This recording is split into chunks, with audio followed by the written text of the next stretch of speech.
Coach. Speaking of Chris and asking about tonight's game, this game loss seemed different than the other losses. 30% from the face-off circle, over 3 on the power play. They get 2 power play goals. Sometimes you need a loss like that because Chris said, I might be misquoting him a bit. He says every person in that room has to learn how to hate losing, and we've got to come out next game and show that we hate losing and play a full 60. Can a game like this be the impetus for that? Well, I certainly hope it doesn't take something like this to do that. Obviously, you hope that from the minute the season starts, everybody hates losing to the point where they're going to give it their all mentally and physically. But I mean, I liked our start. We get the goal, and I just thought our whole mindset changed.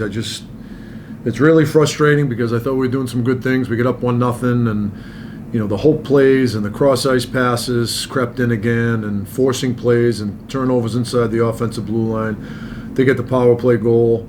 We get the goal at the end of the second, which is end of the first period, which is huge. We're up 2-1, and then we give up a shorthanded goal. And boy, did our bench get demoralized. I mean, you could just feel it. There wasn't any life to our bench.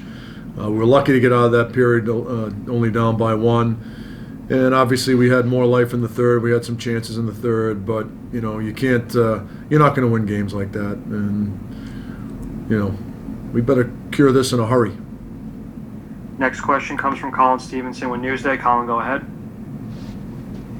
Dave, I know you guys have struggled a little bit at the face-off dot most of the season, but tonight it really seemed to be a struggle. Can you put your finger on why it's been so difficult for you guys on face-offs this season? I don't pay attention to what you read on the NHL stats. We've actually done pretty well on face-offs from our end of it. We watch every face-off just so everyone understands what happens. When you see the stats, when you win if we win the draw back towards our defenseman and they happen to win jump one of the wingers and they touch the puck, that's credited as a loss for us. That being said, we were abysmal on face-offs tonight. It was incredible how bad we were on draws tonight. So just to keep it in perspective, I'm not saying tonight wasn't that. It was a huge issue tonight. I think we were 30%, and it felt like we were 10%. So as far as, to me, it was just a microcosm of what had crept into our game tonight. A face-off is a battle, not only with the centerman, but the flanks and the wingers. And, too often we weren't ready to compete in these battles. Next question comes from Vince Mercogliano of the USA Network. Vince, go ahead. Vince, go ahead. Hey, can you hear me now, Dave? Yeah, I got you, Vince. Yep. All right, sorry. You mentioned doing good things, and I think the feeling has been in a lot of these games that you guys have, especially defensively, it feels like you guys haven't been allowing a ton of quality scoring chances.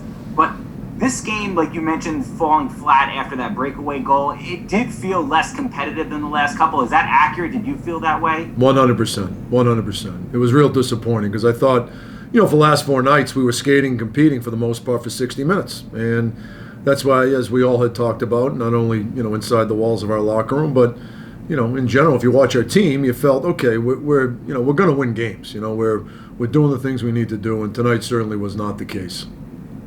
Next question comes from Rick Carpinello with The Athletic. Carpy, go ahead.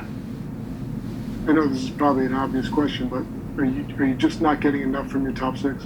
Yes, that is a obvious question, and the obvious answer is yes. We're not getting enough from our top 6 for sure. Okay, we have time for 2 more. First, Colin Stevenson. Colin, go ahead. Hi, Dave. At the risk of asking you to make excuses, how much did you guys miss Phil tonight? Maybe we miss Phil, but with guys in the lineup we feel confident in, and if those guys play to their abilities, we wouldn't be sitting here talking about a 3-2 loss. So, I mean, it'd be nice to have Phil, but every team has injuries. I don't, no disrespect to Phil. I miss him, and I wish he was in our lineup, but we're not thinking about Phil, during the course of the game. We've got people out there we trust and have faith in, and they've got to deliver. And final one comes from Vince Mercogliano. Vince, go ahead. Dave, just to follow up what we had just talked about, where do you go from here? If this loss felt flat, it's 4 in a row now. It seems like in some ways things got worse tonight. Like, how do you get things better from here? Well, that's something we're going to talk about as a staff, and certainly with our captains and leadership group. I mean, it's got to stop right now, and we'll address that here. I'm still stewing about tonight, so we'll figure that out here in the next 48 hours.